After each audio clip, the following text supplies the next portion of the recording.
তথ্য প্রমাণাদি আলামত সব কিছু বিশ্লেষণ করার পরে তিনি যদি মনে করেন যথেষ্ট প্রমাণাদি পাওয়া গিয়েছে তাহলে তিনি সেগুলোর ভিত্তিতে আনুষ্ঠানিক অভিযোগ অর্থাৎ ফর্মাল চার্জ আন্তর্জাতিক অপরাধ ট্রাইব্যুনাল বরাবরে বিচারের জন্য দাখিল করবেন।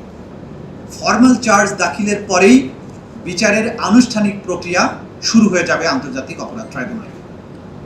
আমাদের যে তদন্ত রিপোর্টটি আজকে পেয়েছি সেটাতে আমরা প্রাথমিক যে দেখেছি যা কিছু পরিপূর্ণভাবে গো থ্রু করার জন্য দেখার জন্য আমাদের সময়ের প্রয়োজন হবে, সেটা দেখেই আমরা পর্যালোচনা পূর্বক ফর্মাল চার্জ বা আনুষ্ঠানিক অভিযোগ দাখিলের ব্যাপারে কাজ করব।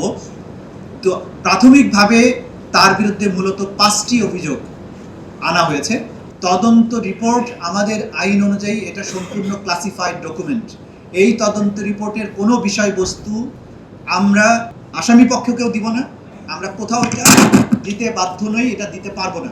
সুতরাং কার বিরুদ্ধে ইনভলভমেন্ট কিভাবে কতটুকু আছে সেই বিষয়টি এটা কেবলমাত্র ফর্মাল চার্জের মাধ্যমে যখন আদালতে দাখিল করব সেখানেই বলা হবে। এটা মিডিয়ার সামনে বলার বিষয় না, বলা যাবে না। সাক্ষীর সংখ্যা, সাক্ষীদের নাম, পরিচয় এগুলো সম্পূর্ণ ক্লাসিফাইড বিষয়। তাদের নিরাপত্তার স্বার্থে আইনটা প্রণয়ন করা হয়েছে।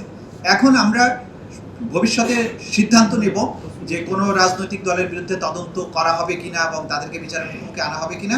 এটা আমরা প্রাপ্ত তথ্য অনুযায়ী, যেটা আপনারা জানেন যে আমাদের কোনো এফআইআর প্রয়োজন হয় না। আমাদের তদন্ত সংস্থার কাছে যদি মনে হয় হ্যাঁ এই দলটি রাজনৈতিকভাবে মানবতা বিরোধী অপরাধের সাথে সম্পৃক্ত হয়েছে, তাদের বিরুদ্ধে তদন্ত করা দরকার, তাহলে আইন অনুযায়ী তদন্ত প্রক্রিয়া শুরু হবে এবং যা যা আইনের ব্যবস্থা আছে সেগুলো চলমান হবে। মাত্র আইনটা হয়েছে, এখনই এই বিষয়ে মন্তব্য করার সময় আসেনি।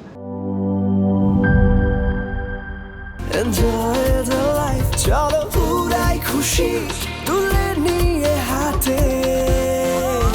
Cheer up, oh oh, cheer up, oh oh, cheer up, oh oh, cheer up. চিল হবে রিফ্রেশিং মুডে। চিয়ার আপ, চলো উড়াই খুশি।